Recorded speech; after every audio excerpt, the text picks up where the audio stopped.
Bom dia a todos. Bom dia. Que Jesus possa envolver os nossos corações em muita luz, muita paz, entendimento dessa doutrina maravilhosa que nos consola. Hoje nós vamos ter nosso querido companheiro Volney, vem lá de Monte Vernon, fez uma viagem agradável com esse dia bonito. Volney, muito obrigado pela doação do seu tempo. É muito bom sempre ter você aqui com a gente. Muito obrigado mesmo. Mas antes, vamos para a nossa leitura inicial. Você faz a nossa leitura hoje, companheiro querido? Geraldo, você pode fazer a nossa oração inicial? Obrigado. Então, vamos começar, que a gente tem que aprender muito hoje com o Volney. Obrigado, viu, Volney?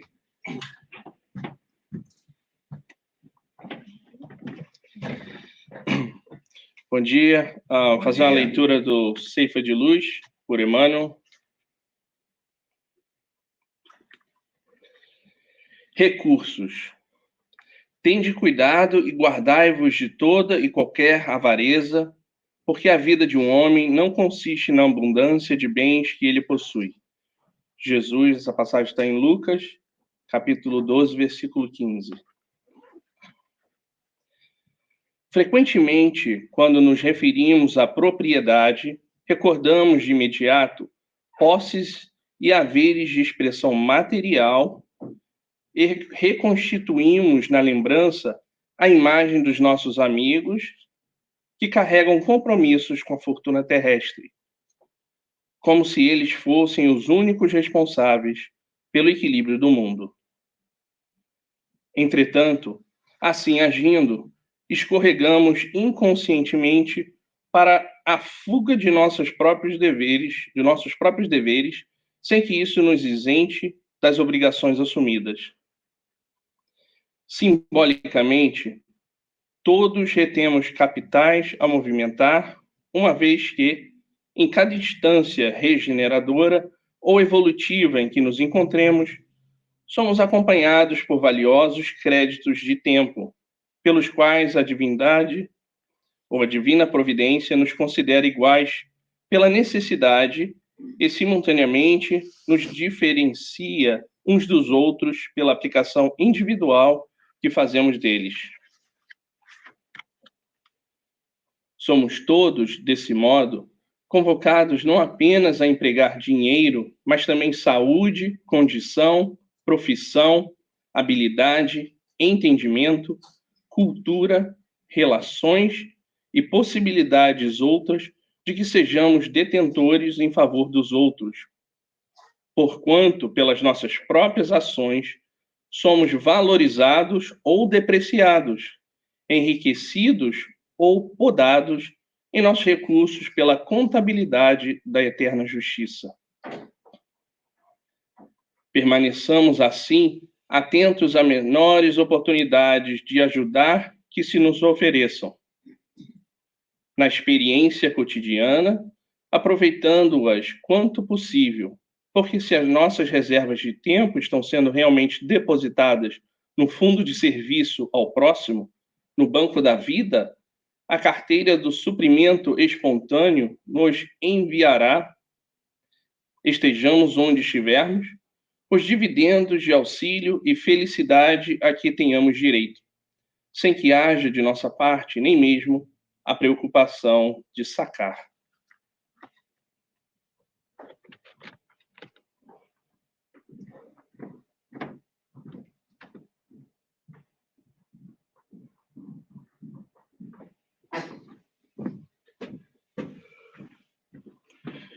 Bom dia. Bom dia.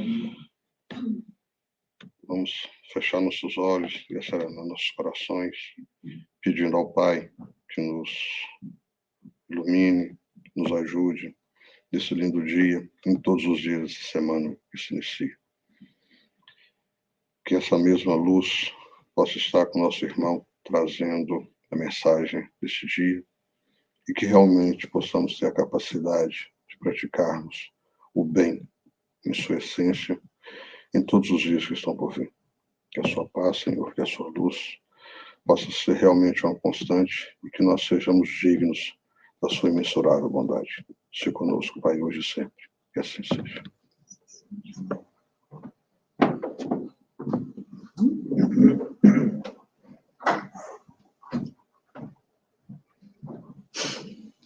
Bom dia a todos. Bom dia. Conforme recomenda o tema, pedi e obtereis, vamos começar pedindo que Jesus ilumine os nossos corações e as nossas mentes, e que nós possamos compreender um pouquinho desse tema do Evangelho segundo o Espiritismo, aonde nos recomenda que nós peçamos, que nós tenhamos isso em mente, que é um direito nosso de pedir, e que sempre que nós pedirmos, nós vamos obter. E aí fica meio, peraí, tudo que eu pedi eu vou obter, eu vou começar a pedir para ganhar na loteria. Não, peraí, não é assim. Na verdade, esse tema, ele propõe para nós uma reforma íntima. Essa reforma íntima, ela nos convida a eliminar os vícios do orgulho que carregamos, desenvolver a virtude da humildade, do perdão, porque a oração é um mecanismo. Esse mecanismo só vai funcionar se nós estivermos comprometidos em não sermos orgulhosos, em trabalharmos a humildade, em perdoarmos o nosso semelhante, porque a providência divina trabalha em nosso benefício através do nosso semelhante. Não é que Deus vai descer aqui para conceder aquilo que precisamos, mas Deus vai enviar para nós, ou a espiritualidade vai conceder um amigo de convivência que nos auxilie a resolver aquilo que nós estamos pedindo. Então, é esse convite de reforma, de vermos que a oração não é simplesmente você fazer uma oração de palavras, pedir e você já vai ter. Se assim eu fosse, todo mundo ia pedir para ganhar na loteria e resolver o problema financeiro. Os outros problemas a gente resolvia depois, né? Mas como a gente pede para ganhar na loteria, para resolver os problemas financeiros, e Deus sabe que nós ainda não temos a capacidade administrativa para receber um valor tão alto, Deus nos concede o trabalho diário, e que nós recebemos uma parcela diária. Então, nós temos que compreender também nesse pedir e obtereis, a nossa compreensão de que, às vezes, a gente pede algo que não é lícito ou não é benéfico para nós. Então, nós podemos pedir, temos que ter o entendimento, sempre com muita humildade, mas também temos que aprendermos a ler que aquilo que eu peço, será que é benéfico? Eu penso que é, então eu vou pedir. Mas e Deus? Deus sabe exatamente o que eu vou fazer se eu tiver aquele benefício. Então, eles olham para a sua proteção, eu não vou conceder o que você está pedindo. Eu não vou te dar loteria, não, eu vou te dar um emprego. Você vai trabalhar todo dia, vai aprender a receber ordens, vai diminuir o teu orgulho, você vai aprender a viver em sociabilidade com os seus companheiros de trabalho, você vai se desenvolver moralmente, intelectualmente, conforme o seu esforço você vai aprendendo. Então, o pedir é livre, obter nós vamos obter sempre. E aí nós vamos dentro desse tema, e o Evangelho contribui conosco, nos auxiliando, nesse capítulo 27, onde ele diz assim, quando orardes, não vos assemelhei aos hipócritas que afetadamente oram de pé nas sinagogas e nos cantos das ruas, para serem vistos pelos homens. Digo-vos, em verdade, que eles já receberam a sua recompensa. Então, esse aquilo que Jesus estava ensinando, que a oração não deve ser algo público, exposto, para que todo mundo veja que você está orando, que você é um homem temente a Deus. Então, ele diz, olha, se assemelha a um hipócrita. O que ele está nos ensinando aqui? Que o orgulho dessa oração não tem resultado.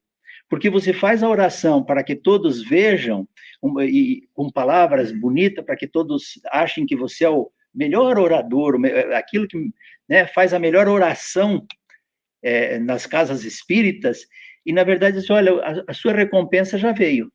Então, é uma oração de palavras, de boca para fora, sem nenhum sentimento, sem nenhuma fé.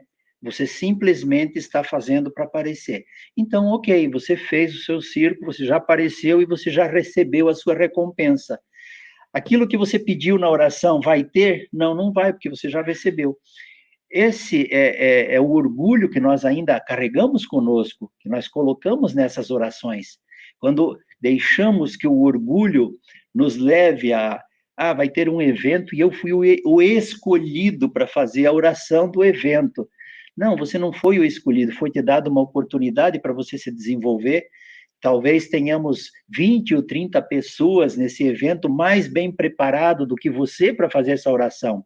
Mas a oportunidade foi concedida para que você se desenvolva, para que você faça para um público maior, enfrente os seus medos, a sua insegurança de se expor publicamente. Então, você está recebendo uma oportunidade. Não é que você é o melhor, nem sempre o melhor a gente escolhe. Muitas vezes a gente escolhe, ou somos escolhidos, né? Quem está no cargo de escolher, escolhe aquele que mais precisa. Então, você vai colocando o que mais precisa se desenvolver, o que mostra mais interesse, e aí, se essa pessoa for com orgulho, ela já recebeu o pagamento do seu trabalho. Na sequência, ele diz assim, quando quiserdes orar, entrai para o vosso quarto e fechada a porta, orai ao vosso Pai em secreto, e o vosso Pai, que vê o que se passa em secreto, vos dará a recompensa. Então, esse é um convite de humildade para nós fazer a nossa oração. Primeiro, ele diz, entrai em vosso quarto. É um convite para nós nos recolhermos à nossa intimidade. Fechada a porta. Será que ele está se referindo a essa porta material que dá passagem de um lado para o outro? Ou ele está falando assim, olha, quando nós formos nos retirar para a oração, nós devemos fechar a porta que nos liga com o mundo material, com a problemática que a gente vive de trabalho, de dificuldades financeiras, de problemas de saúde, de problemas, qualquer que seja os problemas materiais, e que todos nós temos, e todos nós estamos inseridos nesse conceito, todos temos problemas, mas na hora da oração, com humildade, eu devo procurar fechar a porta dessa problemática para fora e entrar em conexão com Deus. Porque é um momento único de você fazer aquela prece ali que dure 2 ou 3 minutos, ou 5 minutos, ou se for um evangelho no lar que vai durar 20 minutos, 15, depende, meia hora, cada um faz a sua escolha do evangelho no lar. Então, esse é o momento que você vai fazer o evangelho no lar, você não pega o livro ali, vai fazer uma leitura, amanhã eu tenho que ir lá no supermercado, amanhã, 8 horas, tem um jogo de futebol. Quer dizer, você está misturando as suas atividades que você tem que fazer, você está misturando os seus pensamentos, como que vai ser esse evangelho no lar? É só uma leitura, é só um passatempo. Nesse momento, você tem que fechar essa porta para o mundo material e se concentrar naquele propósito daquele momento, que é o propósito da oração, é de você entrar em contato com Deus. Então, é uma atitude de humildade, fecha a porta para os problemas. É difícil? Claro que é difícil. Não é uma coisa assim que a gente... Como é que nós vamos nos desconectar de, provavelmente, 23 horas de atividades na nossa cabeça, martelando ali, agora eu vou fazer oração e eu vou desconectar. Mas com a prática, com a consciência de que na hora que eu for orar, esse deve ser a minha preocupação, o meu comportamento, eu vou começar a praticar, eu vou começar a fazer uma leitura, eu vou buscar meus pensamentos, se caso o meu pensamento começar a fugir, eu digo, volta para cá, é aqui, agora é aqui, não é lá no trabalho, o trabalho é amanhã, a refeição é depois, qualquer que seja aquilo que me distraia, eu devo puxar e trazer de volta. Não, agora, o meu momento agora é aqui, é na minha oração. E eles não cuideis de pedir muitos nas vossas preces, como fazem os pagãos, os quais imaginam que pela multiplicidade das palavras é que serão atendidos. Não vós torneis semelhantes a eles, porque o vosso Pai sabe do que é que tendes necessidade, antes que lhe o peçais. Está em Mateus, capítulo 6, versículos 5 a 8. Então, ora, se Deus sabe o que nós precisamos, antes de nós pedirmos, Deus sabe. O que nós temos que pedir? Porque ele deixou o livre-arbítrio para nós, e deixou a razão, e deixou a inteligência. Então, nós temos que usar. Então, nós temos que pedir. Porque se você não pede, e Jesus ensinou isso, ele disse, Peça e obterás. Bata a porta vos abrirá. Então, quer dizer, é um ensinamento de Jesus que ele disse, é necessário a participação sua. Isso não se dá só porque você tem merecimento, só porque você precisa. Isso se dá pelo teu esforço, pelo teu trabalho, e conjuntamente você vai receber aquilo que você precisa, mas não pela multiplicidade das palavras. Não são muitas palavras que vai, eu vou ser atendido porque eu falei 200 palavras, ou 100 palavras, ou o que quer que seja. Na verdade, a gente vai ser atendido conforme o trabalho que nós estamos fazendo, aquilo que a leitura inicial falou aqui. Não perca a oportunidade de fazer o bem, de auxiliar o teu semelhante, porque quando você auxilia o teu semelhante, você recebe o auxílio. A oração, ela nos conecta a isso, mas depende do nosso trabalho. Se nós nos fechamos para auxiliar o nosso semelhante, a oração não vem em nosso benefício. Aquilo que pedimos, não recebemos, porque nós só queremos receber, nós não estamos dispostos a estender a mão. Então, é outra coisa que é difícil, porque às vezes, mas eu sempre que eu estendo a mão, as pessoas não são gratas, as pessoas não... Nós não devemos fazer para ninguém ser grato, porque não é entre eu e o meu semelhante, é entre eu e Deus. Então, eu auxilio o meu semelhante, que é filho de Deus, e logo Deus, que é meu pai também, vai me auxiliar. Como é que ele vai me auxiliar?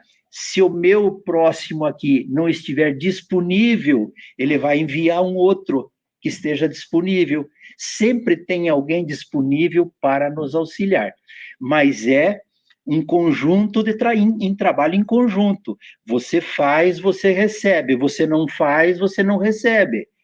Amor e a dor. A escolha é nossa.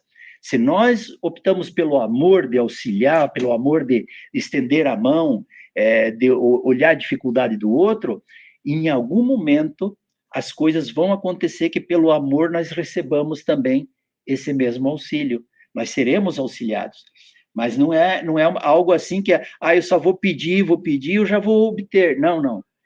Você tem que fazer esse trabalho, ter isso em mente, que é um trabalho em conjunto e que nós fazemos uma parte para receber a hora que nós precisarmos. No Livro dos Espíritos, Allan Kardec formulou a seguinte questão, né? A prece é agradável a Deus? E os espíritos responderam para ele: a prece é sempre agradável a Deus, quando ditada pelo coração, porque a intenção de tudo para ele, a intenção é tudo para ele. A prece do coração é preferível à que podes ler, por mais belas que seja. Se leres mais com os lábios do que com o pensamento, a prece é agradável a Deus quando é proferida com fé, com fervor, sinceridade. Não creias, pois, que Deus seja tocado pelo homem, vão, orgulhoso, egoísta, a menos que a sua prece represente um ato de sincero arrependimento e de verdadeira humildade. Então, você viu que não é só orar, é como que nós nos sentimos e como que nós estamos trabalhando. Qual é meu pensamento? O meu pensamento é de levar vantagem em tudo. Então, essa prece não vai ter conexão, porque Deus não quer levar vantagem em tudo. Deus quer auxiliar todos da mesma forma, porque todos são seus filhos. Então, o meu pensamento, às vezes, o meu pensamento não é minhas atitudes. Eu penso em fazer o mal, mas não a pratico, porque vocês estão vendo, e se vocês veem eu praticar o mal, vai ficar muito feio, mas eu penso no mal. Então, por isso que ele diz, a prece é o pensamento. O que é que você pensa? Porque, às vezes, também, você pensa em fazer o bem, mas você não tem possibilidade. Mas o seu pensamento era de fazer o bem, o seu pensamento era de auxiliar aquele homeless, aquele caído que você vê pela rua, e você se sente impotente de fazer alguma coisa que mude a vida daquela pessoa. Mas o seu pensamento é de que ele receba auxílio, que Jesus o ilumine, que alguma coisa boa aconteça. Então, esse é o seu pensamento. Por isso que a prece, para se conectar com Deus, ela tem que estar de acordo com o seu pensamento. Você realmente pensa, você trabalha, você quer isso para o teu semelhante, aí a sua prece vai encontrar conexão. se a prece for lida, por mais bonita que seja a prece, é uma prece que vai ser lida pelos lábios, né? Então, não é uma prece que você fala do seu coração, do seu sentimento, é só mais uma leitura. Não que não se deva fazer, porque se você tiver, se te pedirem para fazer uma prece, leia essa prece, você vai lá e faz, né? Mas, geralmente, a prece mais agradável a Deus é aquela que nós proferimos com os nossos lábios, com o nosso coração, no nosso sentimento, e pode ser uma prece bem singela, bem simples, não precisa de muitas palavras, mas ela vai atingir o objetivo dela, porque é o nosso sentimento que está colocado ali. E quando você coloca o sentimento nisso, ela encontra a conexão, né? E na pergunta 659, ele diz, qual é o caráter geral da prece, né? Aí ele diz, a prece é um ato de adoração. Fazer preces a Deus é pensar nele, aproximar-se dele, é pôr-se em comunicação com ele. Pela prece, podemos fazer 3 coisas, louvar, pedir e agradecer. Então, você veja que o caráter da prece principal é nós nos aproximarmos de Deus, é reconhecermos no Pai Criador que nós somos dependentes dele, nós dependemos do nosso Pai, nós não temos condição de levar a nossa vida material sem estarmos conectados com Deus. Então, a primeira coisa é isso, é nós pensarmos em Deus, estar com Deus, sabermos que ele é o Pai, Ele é o Todo-Poderoso nas nossas vidas. Então, esse é o primeiro. E nós podemos louvar, pedir e agradecer. Louvar por tudo aquilo que nós temos, que pela maravilha, né, desse dia, dessa sala, da iluminação, de tantos benefícios, o nosso corpo físico, essa máquina tão perfeita, com tantos órgãos que funcionam harmonicamente, e a gente tem uma vida saudável, geralmente, na maioria dos casos, né? Se nós formos nos aprofundar, mas fulano tem uma doença, aí já está mais conectado com outro estudo, que seria provas e expiações, que cada um tem as suas provas, as suas expiações para passar, mas nós louvarmos a Deus pela natureza, pelo benefício, olha como é perfeita a natureza, principalmente aqui que a gente observa, né, essas 4 estações bem definidas. Então, é razão de nós louvarmos a Deus, porque se fôssemos pesquisar mais a fundo, cada uma dessas estações do ano, elas trazem para nós benefícios que vão desde a água que a gente colhe da neve, né, o benefício da neve para armazenarmos a água, o benefício da primavera para as flores, para poder ter o fruto mais tarde, do sol para que essa fruta fique madura, do outono para que essa árvore se renove, que ela remova aquelas folhas velhas que já não produzem mais, mas que caindo essas folhas no chão, elas vão adubar o solo para que o solo seja produtivo. Isso nós já teríamos razão aí de sobra, sem ainda adentrarmos na cadeia dos animais, de ver a importância de cada um deles, isso é razão suficiente para nós louvarmos a Deus por esse benefício enorme que a gente tem com toda essa natureza, com toda a criação, que é em benefício de nós mesmos, para a nossa sobrevivência, porque usamos a árvore para fazer a nossa casa, usamos os animais para nos alimentar, quer dizer, se a gente for aumentando, aí é uma lista sem fim do porquê louvarmos a Deus por tantas coisas boas, pelo nosso trabalho, pela nossa família, são inúmeras. Se nós pensarmos, pensa no teu filho, pensa no teu sobrinho, pensa no teu neto, né? Pensa em todos esses benefícios que Deus concede para a gente. Porque às vezes a gente diz assim, meu filho me dá muito problema. Em alguns momentos, os filhos causam problema, mas tem em outros momentos que eles trazem muita alegria também, que eles são a razão dos pais, dos tios, dos avós, a razão da família continuar viva são os filhos, são essa prole que está chegando e que vai dar continuidade. Então, nós temos razão para louvar a Deus sempre e poderíamos estender a lista aqui para 1 milhão de coisas, né? Pedir, nós podemos pedir sempre, né? Porque em dificuldade, quando você entra numa dificuldade que você se depara, e ninguém aqui está livre de dificuldade, você tem que pedir a Deus. Você pode pedir a Deus, você pode pedir aos espíritos benfeitores. Nós somos espíritas, Então, nós conhecemos os espíritos benfeitores das obras de André Luiz, das obras de Emmanuel, das obras de Joana de Ângeles, quantos benfeitores citados, quantos médicos curadores que tem, e que a gente, em oração, se você está com problema de saúde, você pode entrar em oração e dizer, ô Bezerra de Menezes, o negócio é o seguinte, aqui não está dando, eu não estou dando conta, né? Eu fui no hospital já por diversas vezes, os médicos não conseguem resolver meu problema, eu vou lá de novo, mas, por favor, acompanhe os médicos lá, me auxilie, mostre um caminho, né? Se eu tiver que trocar de médico, que me deem uma orientação, eu posso pedir isso, nós podemos pedir, né?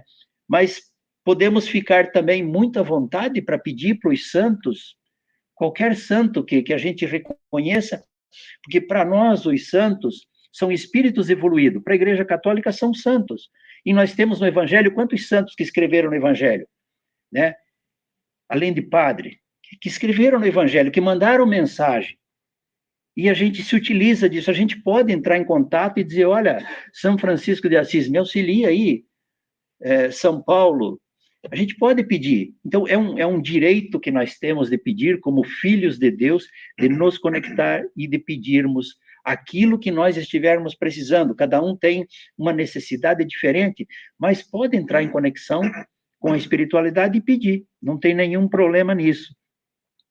E agradecer. Agradecer, então, são tantas coisas que nós temos que agradecer, se nós não deixarmos que o nosso orgulho nos segue.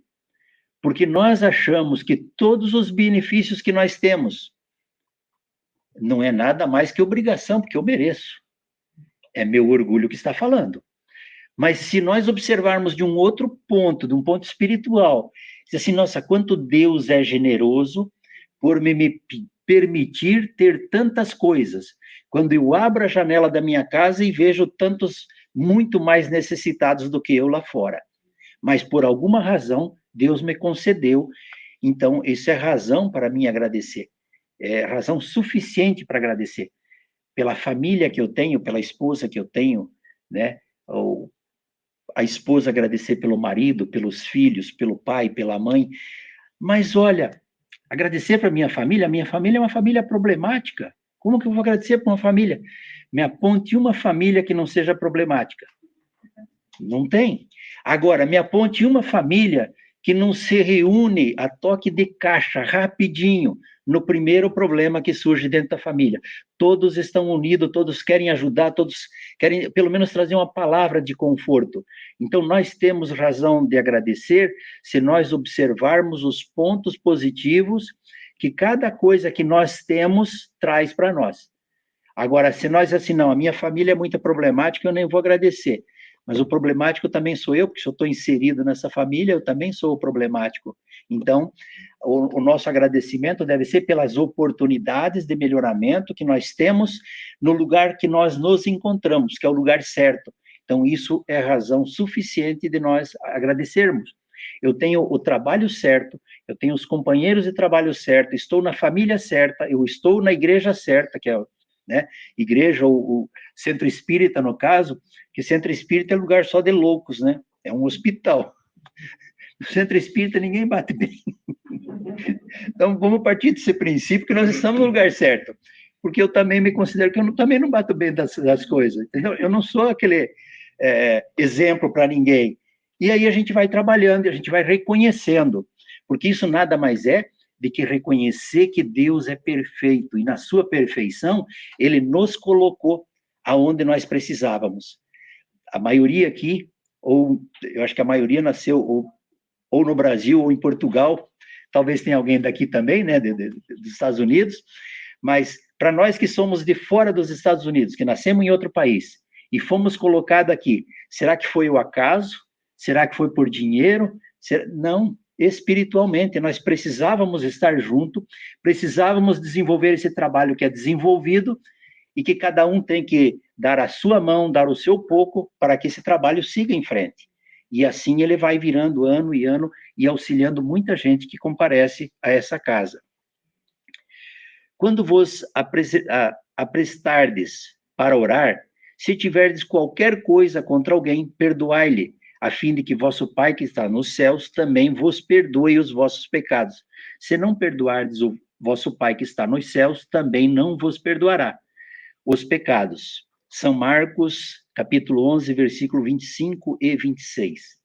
Bom, aqui ele está tratando do perdão, né? Se nós formos orar e nós tivermos qualquer encrenca contra qualquer pessoa, nós deveríamos primeiro perdoar essa pessoa. Porque se nós perdoarmos essa pessoa, quem vai estar livre somos nós. Não é o caso de perdoar para que o outro fique em paz. Muitas vezes, as ofensas que nós consideramos ofensas, o ofensor nem sabe que ofendeu. E o ofensor leva uma vida normal, natural. Mas eu levo aquela ofensa como se fosse uma fotografia. E eu todo dia dou uma olhada na fotografia. Ah, mas aquela pessoa me ofendeu. Ah, mas aquela pessoa me ofendeu. Cada vez que eu olho para aquela fotografia, eu digo que aquela pessoa me ofendeu.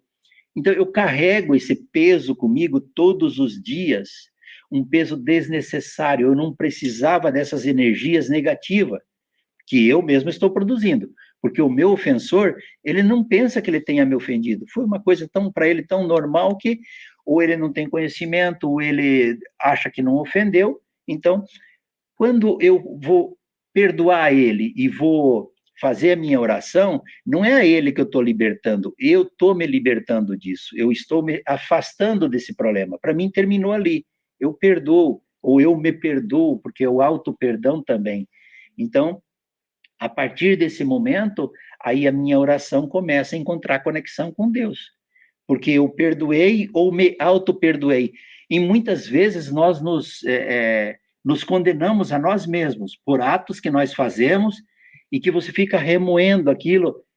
E quando, na verdade, quando nós cometemos um ato falho, nós deveríamos ter uma capacidade maior de entendimento, assim, olha, eu não sou perfeito, então o meu ato falho foi totalmente normal. Agora eu vou corrigi-lo, eu vou acertar, eu vou pedir desculpa, ou eu vou seguir a vida em diante.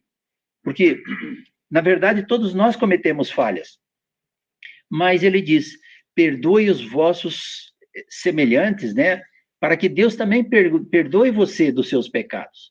E assim nós vamos trabalhando. Nós fazemos a nossa parte e Deus faz a parte dele, e trazendo para nós. Como é que ele vai trazer paz para nós quando nós perdoamos? Às vezes é a aproximação de um espírito que a maioria de nós pode não vê-los, que não são médium, pode não sentir, porque não tem a sensibilidade de sentir a presença de um espírito benfeitor, mas é um espírito benfeitor que vem, aproxima-se da gente com as energias benéficas e que deixa a gente numa vibração de paz e de harmonia que não tem dinheiro no mundo que pague. Então, são coisas que a gente recebe porque a gente fez para o semelhante, a gente se preocupou em perdoar o nosso semelhante ali e dizer, olha, esquece, isso acontece, eu também cometo falhas. Você se coloca num patamar de que também comete erros. E Jesus, explicando aqui mais uma vez sobre o orgulho e a humildade da prece, ele disse esta parábola, alguns que punham a sua confiança em si mesmo como sendo justos e desprezavam os outros. 2 homens subiram ao templo para orar. Um era fariseu, publicano o outro.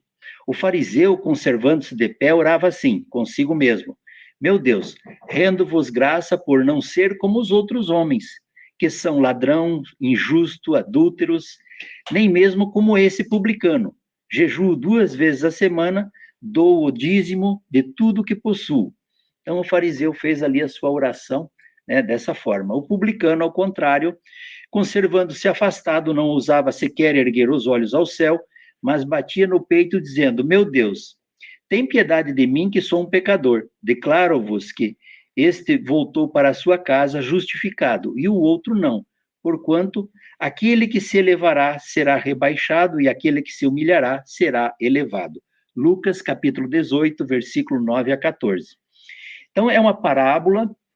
O primeiro aqui, o fariseu, com muito orgulho, né? Porque primeiro ele diz, olha, eu não sou como os outros, se colocando como se ele fosse especial, se ele fosse o bom, né? E ninguém de nós aqui é bom ou especial acima do nosso semelhante.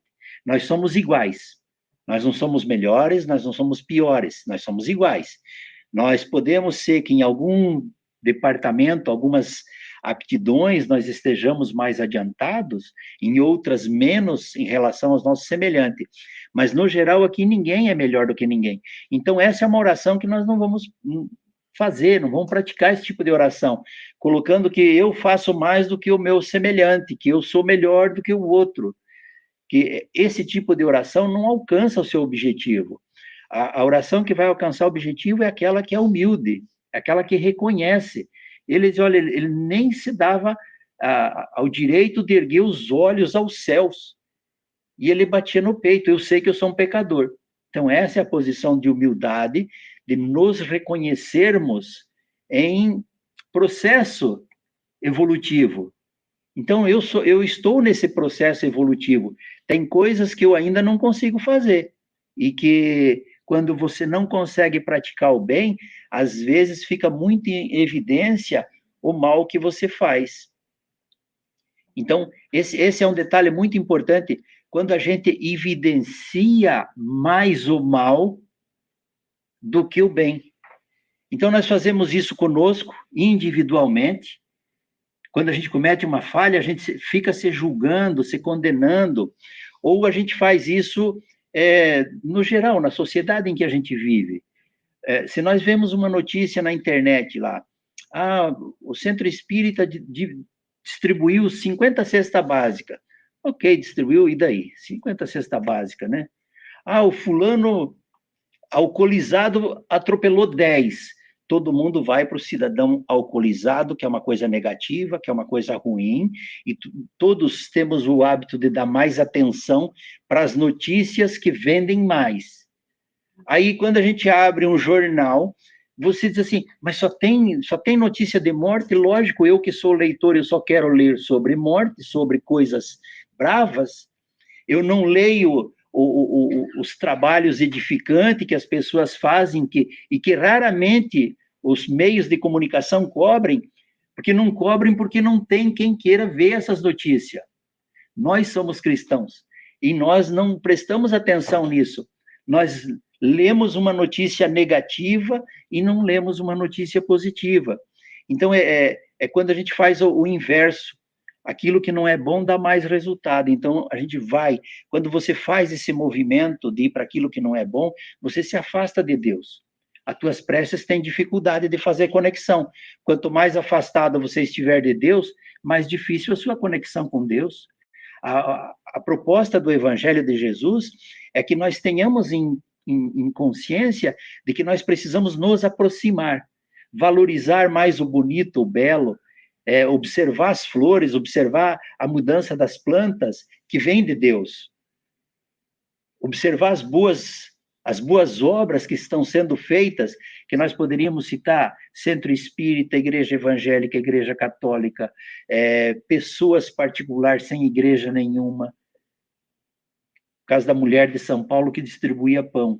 Ela começou dando um pão para a amiguinha da filha, que a amiguinha da filha vinha brincar na casa depois da aula, e ela ficava abismada de ver aqueles pão caseiro, né, grandes que ela fazia, e a menina olhava como se fosse um objeto extraterrestre, e a mulher perguntou assim, você quer um desses para você?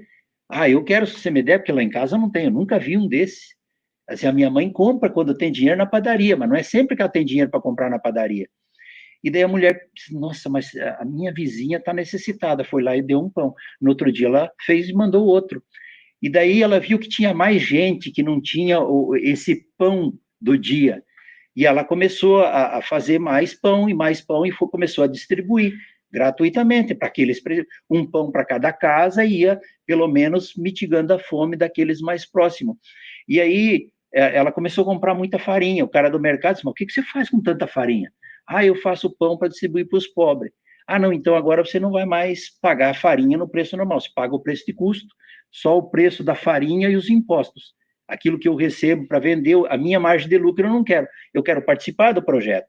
Eu sei que já ela estava com mais de 200 pães vendendo, distribuindo dessa forma, e já tinha vários outros vizinhos que estavam envolvidos nesse projeto, doando dinheiro, doando a farinha, ajudando no custo, e era um projeto assim que sem nenhuma bandeira, vamos dizer, por trás, mas isso não tem muita divulgação. Isso só veio a público porque na cidade de São Paulo, isso aconteceu em São Paulo, o pessoal que cuida do trânsito, eles ficam olhando nos monitores praticamente toda a cidade, o que se passa na cidade. E eles cuidam do trânsito, cuidam da segurança, esse sistema de controle, né, de tudo que se passa. E eles observaram que tinha muitos atos de caridade sendo praticado, mas que isso não chega à divulgação, porque não tem interesses dos meios de comunicação, porque não tem interesse do leitor de ver isso. E aí eles compilaram um vídeo lá com várias ações, que ia desde essa mulher fazendo pães, de um outro ajudando a empurrar um carrinho de entulho, aqueles que catam as coisas na rua para vender no ferro velho, e numa subida lá o cara parou o carro, foi lá, daí já veio outro, e eles pegaram isso na Câmara e colocaram no vídeo de quantos processos, quantas atitudes de boas ações que ocorrem no dia a dia, sem que as pessoas tomem cuidado, sem que as pessoas tomem conhecimento. A gente não tem conhecimento de tanto bem que está sendo feito, mas se vocês me pedirem de guerra, eu posso falar de umas 2 ou 3. Eu estou bem informado das guerras, eu não estou bem informado das boas ações que estão ocorrendo pelo mundo. Então, nós não estamos sozinhos nessa proposta do Evangelho de Jesus de fazermos o bem para recebermos o bem. Tem muita gente fazendo o bem, tem muita gente. Nós somos mais um grupo aqui de New Jersey fazendo isso, lá em Monverno tem outro, lá no Queens tem outro, aqui em New Jersey tem outros grupos, que cada grupo desse vai fazendo um pouco, vai trabalhando no bem, vai se conectando com Deus e vai recebendo na medida do possível. Porque é assim que funciona a lei divina. É uma lei justa. Seja o que for que peçais na prece, crede que obtereis, concedido vos será o que pedirdes. Está em Marcos, capítulo 11, item 24. Quando ele fala crede, ele diz assim, olha, tenha fé naquilo que você pede. Porque imagine se você vai pedir alguma coisa, mas você não tem fé que isso possa acontecer, você está pedindo de boca para fora, você, vai acontecer nada. Não, ele diz crede, tenha fé que vai acontecer o que você está pedindo. Aprenda a compreender de que forma que isso vai chegar até você, mas vai acontecer. Se você tiver fé, você pode pedir que, na pior das hipóteses, há quem conteste a eficácia da prece, como fundamento no princípio de que, conhecendo Deus as nossas necessidades, inútil se torna espolhas. E, acrescento, os que assim pensam, que achando-se tudo no universo encadeado por leis eternas, não podem as nossas súplicas mudar os decretos de Deus. Sem dúvida, alguma há leis naturais e imutáveis que não podem ser abrogadas ao capricho de cada um. Mas daí a crer-se que todas as circunstâncias da vida estão submetidas à fatalidade vai grande distância. Então, nós temos as leis de Deus que são imutáveis. A lei de amor, a lei de justiça, tem outras leis aí que poderíamos citar, que elas são imutáveis, não vão mudar. Mas a lei de amor nos permite que ao nosso trabalho, nós também receba, não está infringindo a lei, é o resultado da nossa escolha, das nossas ações. Então, nós vamos receber aquilo que nós estamos pedindo, porque é uma questão da eficácia da prece que nós fazemos. E não é uma prece só de boca para fora, é uma prece que nós estamos pedindo, mas que nós estamos trabalhando sempre que nos aparece a oportunidade de auxiliar. Então, a gente não está mudando a lei divina, que são leis imutáveis, mas nos beneficiamos dos benefícios que a lei gera. É como uma lei de trânsito, não passe a luz vermelha, porque isso vai ser multado. Então, você não passa a luz vermelha, você tem o benefício de não ser multado, e aquele que passa, né, vai ser multado. Então, é assim, mudou a lei da luz vermelha? Não, não mudou. A luz continua sendo vermelha e continua não podendo passar. Quem passa, leva a multa. Quem não passa, não muda a lei, mas leva o benefício. Assim são as leis de Deus. As leis de Deus não precisam ser mudadas para que nós tenhamos o benefício. As leis são imutáveis, mas nós podemos ter os benefícios que essas leis geram, porque elas são leis justas e sendo justa, ela tinha que trazer o bem para nós. Porque imagine, se nós, trazendo assim para a parte material, traz uma lei, o Congresso de qualquer país vota essa lei, aprova essa lei, e é uma lei que é contra o povo, que ela prejudica a economia, que ela prejudica o meio de transporte. Não, as leis vêm para beneficiar.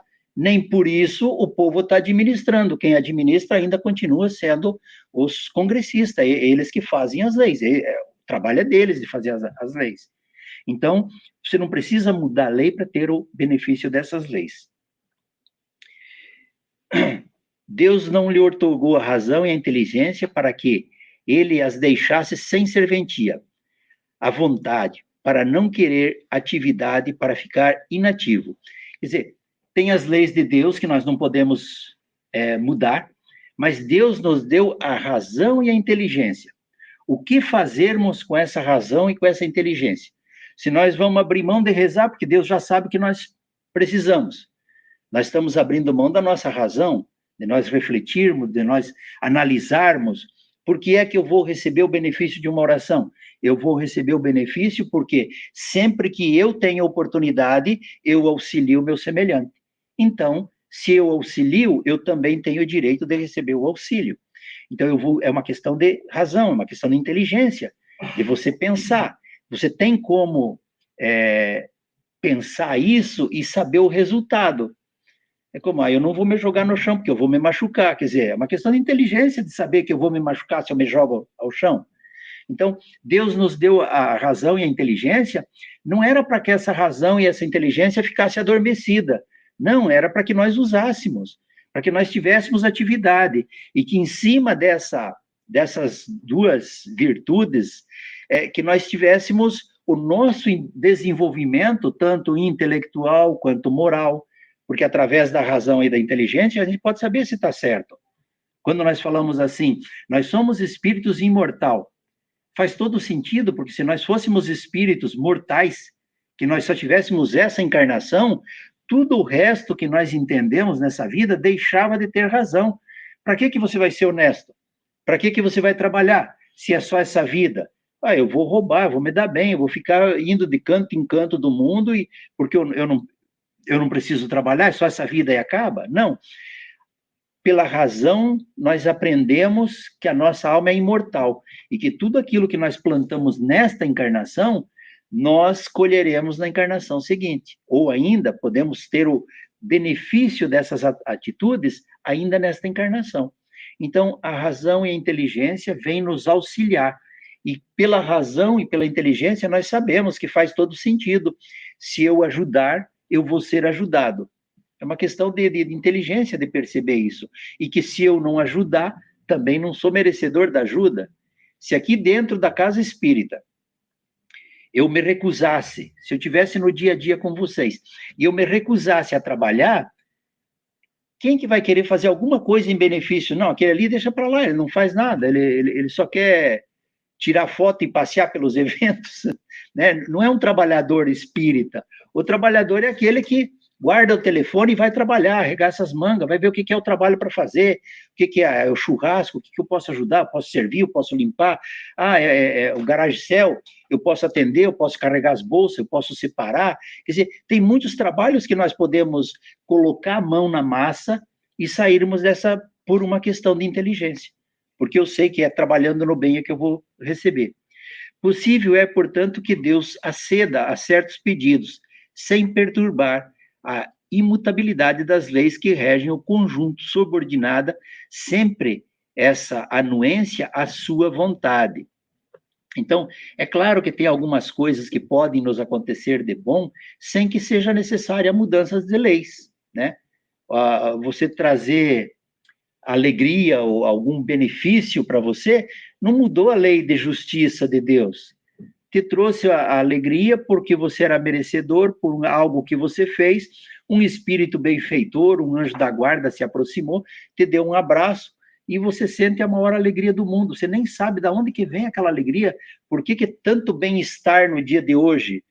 A gente tem dias que a gente sente assim, tem outros dias que a gente fica meio deprimido, meio para baixo, e daí, peraí, mas por que eu estou deprimido? Quem que está me visitando hoje? Então, Deus pode me conceder aquilo que eu preciso sem que ele tenha que mudar a lei. E no livro Entre a Terra e o Céu, de André Luiz, pelo médium Chico Xavier, tem a oração, todos aqui conhecem, mas ela é uma oração que ela é muito importante para ser repetida, que é aquela família que era o marido e a esposa e 2 filhos, né, um menino e uma menina, e a esposa desencarna. E aí o esposo está ali naquela labuta de cuidar das crianças, cuidar da casa e cuidar do trabalho dele, que dá a sustentação da casa, e ele arruma uma outra esposa. Ele encontrou um outro amor lá que substituiu a esposa que havia desencarnado. E até aí é um processo normal e até benéfico, porque ela ia ajudar a cuidar das 2 crianças também, então, e cuidar dele também, né? Quer dizer, são múltiplos benefícios, que é uma relação saudável.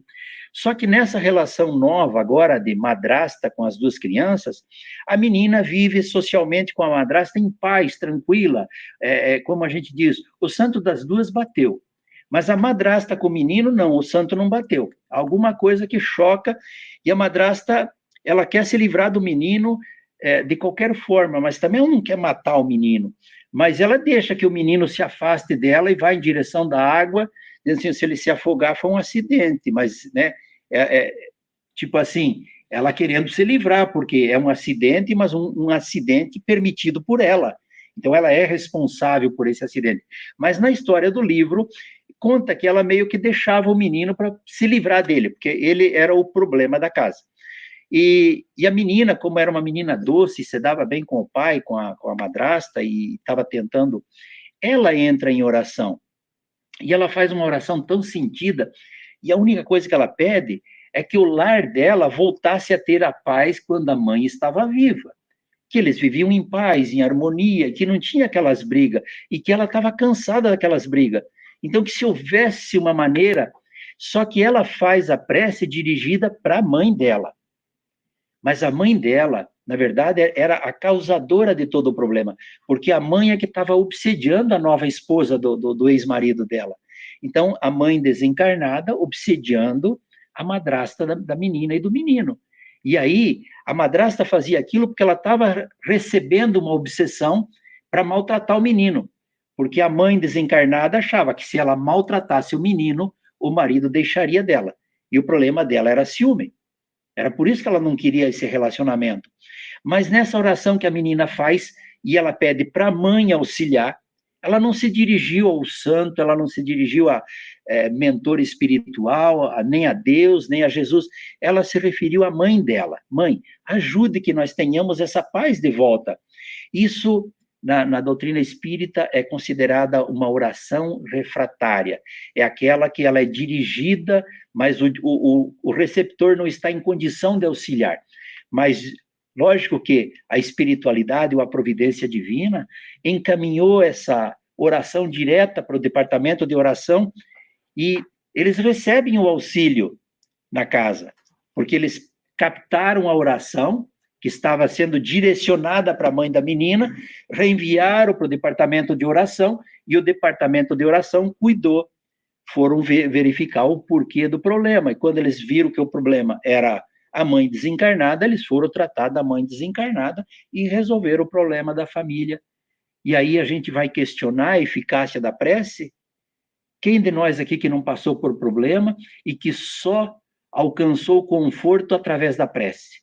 Só alcançou conforto para entender coisas que acontecem na nossa vida através da prece. Eu vou dizer para vocês que são quase que diariamente a necessidade de encontrar na prece o auxílio para cada dia. Então, eu acho que todos nós passamos por isso, e essa oração aqui desse livro deixa claro que não faz diferença se você, para quem você vai pedir, se é para um santo, para o anjo da guarda, para um espírito, para Deus, para Jesus. A prece será encaminhada a ser feita, né, com fé, com sentimento e com pensamento, ela será encaminhada para o departamento de oração e nós seremos auxiliados de uma forma ou de outra, né? O que Deus sempre concederá sempre Se ele pedir com confiança, é a coragem e a paciência e a resignação. Então, vejam bem, se nós pedirmos, nós vamos receber coragem, paciência e resignação. Coragem para termos força para passar pela dificuldade que estamos passando. Paciência, porque não acontece da noite para o dia. Temos que ter esse entendimento. Resignação, nunca entrar em reclamação contra Deus. Deus é perfeito e por maior que seja o problema que nós estamos atravessando, a perfeição de Deus está ali. Então, a gente tem que seguir essas três observações. Também lhe considerar os meios de se tirar por si mesmo das dificuldades. Nós receberemos meios de sair dessas dificuldades. É claro que não vai descer um anjo do céu, um espírito, ou mesmo Deus ou Jesus, para resolver os nossos problemas. Mas eles vão nos enviar maneiras de nós mesmos sair, de nós encontrarmos. Mais uma vez, nós encontramos a solução. Se o meu orgulho estiver muito elevado, eu vou dizer, nossa, como eu não pensei nisso antes? Se a minha humildade estiver no lugar certo e se eu tiver consciência de que Deus é que está no comando, eu digo, obrigado, meu Deus, pelo auxílio recebido. Porque, na verdade, eu recebi auxílio de alguma forma. Foi através da intuição, porque às vezes ninguém me falou para mim, mas eu vi o problema de uma maneira que eu posso resolver. É a intuição da espiritualidade que vem e que nós temos esse auxílio sempre, né? Deixando-lhe dessa forma o mérito da ação. Quer dizer, o mérito da ação vai ser nossa, não é nada assim que vai cair do céu sem nós não fazer nada, né? O mérito é nosso, o esforço é nosso e nós temos que trabalhar na questão. Então, para o mérito ser nosso, depende do nosso trabalho. Ajuda-te que o céu te ajudará. Isso está no Evangelho. Ajuda-te que o céu te ajudará. Então, não é assim, ó, fica sentado que amanhã você vai receber. Não, ajuda-te que o céu te ajudará. Não assiste, porém, os que tudo esperam de um socorro estranho, sem fazer o uso das faculdades que possui, que é a razão e o conhecimento, a inteligência. Entretanto, as mais das vezes, o que o homem quer é ser socorrido por milagre, sem depender o mínimo de esforço. Capítulo 25, item 1 e seguintes do Evangelho segundo o Espiritismo. Então, vocês vejam que, se nós nos colocarmos nessa posição de que eu vou sentar e esperar que um milagre aconteça, não virá. Se eu me coloco na condição de trabalhador, que eu entendi a mensagem do Evangelho, eu vou sem loucura, sem desespero, mas sempre que me surgir a oportunidade que eu possa auxiliar, eu vou auxiliar. Essa é a minha obrigação. E sempre que eu auxiliar, eu vou estar preparado para ser auxiliado. E para completar, eu coloquei aqui Gênesis capítulo 2, a providência divina. Nesse capítulo da Gênesis, Allan Kardec, através dos espíritos, ele explica para nós como é que funciona esse mecanismo de que a providência divina trabalha em nosso benefício desde que nós trabalhamos em benefício do nosso semelhante. Porque quem que trabalha em meu benefício é o meu semelhante. Então, na Gênesis, nesse capítulo 2, Providência Divina, explica exatamente esse processo, que Deus trabalha em nosso benefício através dos atos que nós fazemos. Então, se eu me proponho a trabalhar no bem, eu vou ser auxiliado no bem. Se eu me proponho a fazer o mal, eu vou ter uma nuvem de espíritos me intuindo a fazer o mal. Porque aí é o meu livre-arbítrio, é a minha escolha de fazer. Agora, o meu livre-arbítrio, o nosso livre-arbítrio aqui, nós já sabemos, é trabalhar no bem, por isso estamos aqui hoje. Senão nós estaríamos pescando ou em qualquer outro lugar, menos aqui. Na verdade, quando você se propõe a trabalhar no bem, você abre mão de muitas coisas, você tem que fazer sacrifícios para que você trabalhe no bem. E aí você vai atrair aquela nuvem de espíritos que vem através da intuição e do trabalho te auxiliar você, para que você possa ser beneficiado também.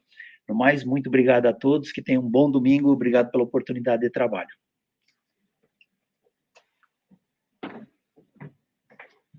Obrigado você, Vonei. Algum comentário? Tudo certinho? Ok. Todo mundo entendeu tudo, então, Vonei. Obrigado, viu? Fez um ótimo trabalho. Esse tema é interessante do Pedis e Obtereis. Esse livro que o Vonei nos trouxe, Entre o Céu e a Terra, esse é uma obra maravilhosa. Eu acho que é o quinto ou sexto, acho que é o quinto livro, né, da obra. Eu acho que é o quinto, se eu não me engano. Eu acho que é antes da libertação. Sim, claro. Ele comentou, obrigada pela palestra, com uma dúvida em mim. Ele comentou assim, que quando a gente tem uma notícia boa, que a gente tem que focar naquela. E quando, assim, na realidade, tem situações que as pessoas passam, tá difícil. A gente foge da realidade, é isso? Fica só focado ali no bem, naquela situação? Não é fugir da realidade, né? É que eu tenho dúvida, desculpa. Não. Obrigado por perguntar, porque assim... Pode ser a dúvida de alguém. Pode tirar a dúvida de mais gente, ou até o palestrante ali pode cometer um erro, fazer um comentário que não está de acordo. Então, é uma oportunidade de corrigir. Na verdade, nós temos o hábito de focar mais no mal, as notícias ruins.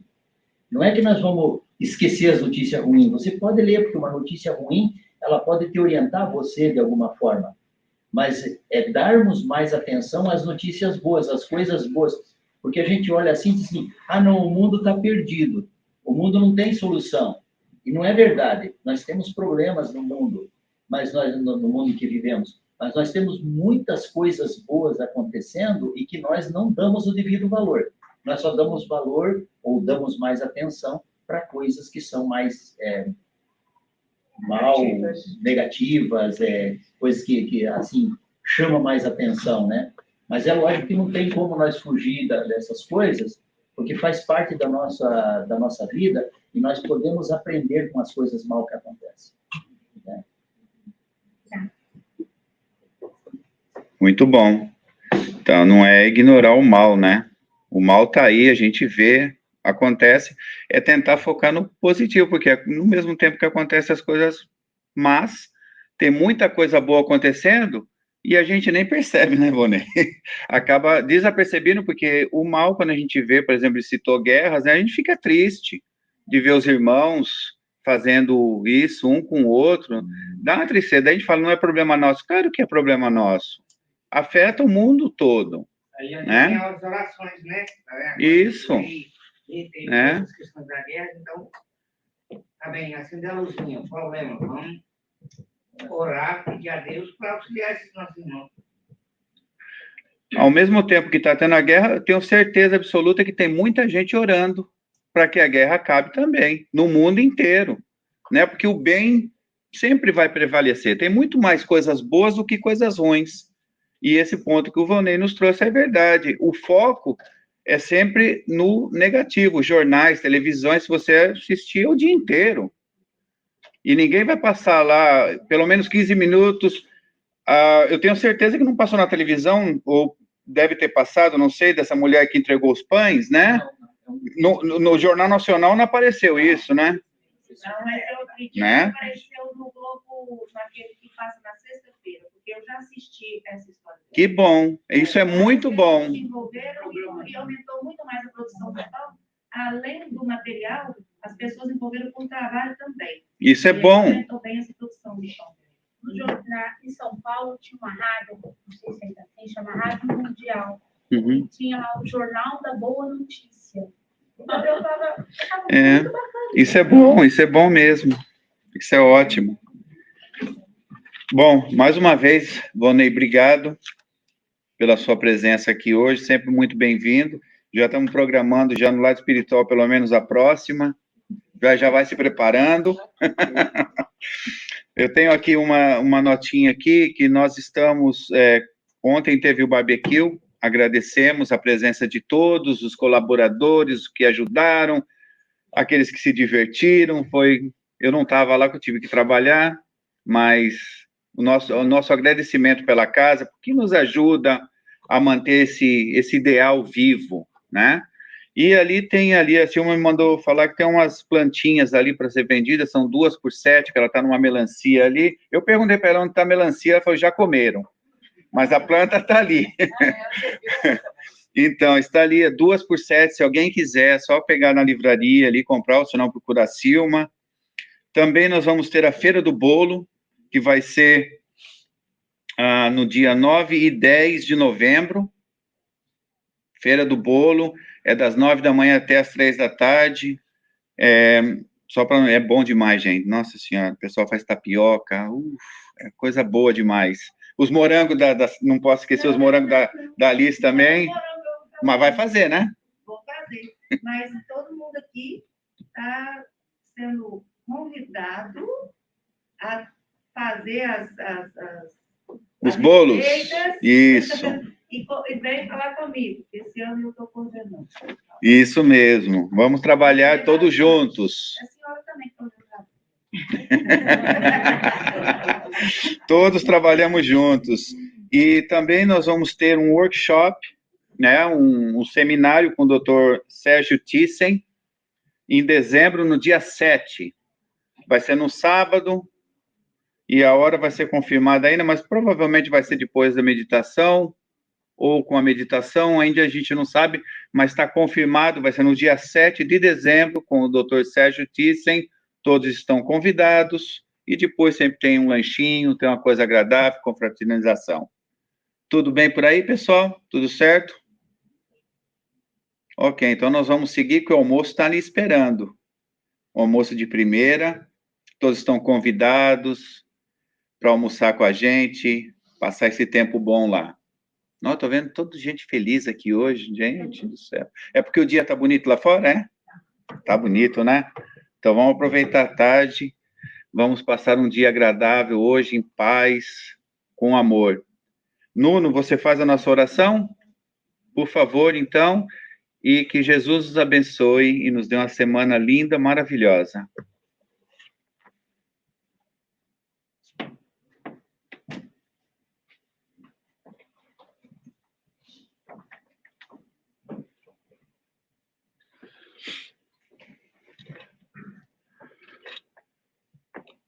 Pai, que nos ensinaste a pedir, mas hoje não vamos pedir, vamos te agradecer. Vamos te agradecer pela vida que nos concedeste, pela família, pelo trabalho, pelo teto, pela nossa casa espírita, pelas outras casas que não são espíritas, mas que também são parte do teu reino de amor, de misericórdia, de paz. Que o nosso coração se encha de alegria, que o nosso coração se encha de felicidade, porque isso nos compete. Os problemas, as dificuldades, o sofrimento. Te agradecemos também, porque nos faz mais fortes e chegar mais perto de ti. Hoje, Pai, e todos os dias, fica pertinho de nós, nos leva pela mão, que é tão difícil ainda para nós caminharmos, mas que a gente já sabe, já sente dentro do nosso coração, que é contigo que a gente quer ficar e que a gente vai ficar para sempre. Nos protege a nós, protege o mundo, protege o universo, toca aqueles corações dos líderes que lideram o mundo e que têm o potencial de parar com as guerras. Pai, ilumina, continua iluminando este pedacinho em que a gente vive. E que ao sairmos daqui possamos levar essa luz também para aqueles que por alguma razão não puderam vir. E que sejamos focos de luz para todos. Não só para nós, mas também para aqueles que nos rodeiam. E assim, Pai, nos acompanha nesta semana que se aproxima, de bênçãos, de conquistas, e que na próxima semana possamos voltar aqui e agradecer ainda com mais ênfase e com mais alegria. Que assim seja. Graças a Deus.